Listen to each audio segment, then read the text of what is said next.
इसके अंदर चेक करो, बस ये जो है इसमें टाइट हो जाएगा होल में।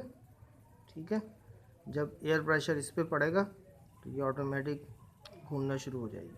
ठीक है, ये इस तरीके से बनाया गया।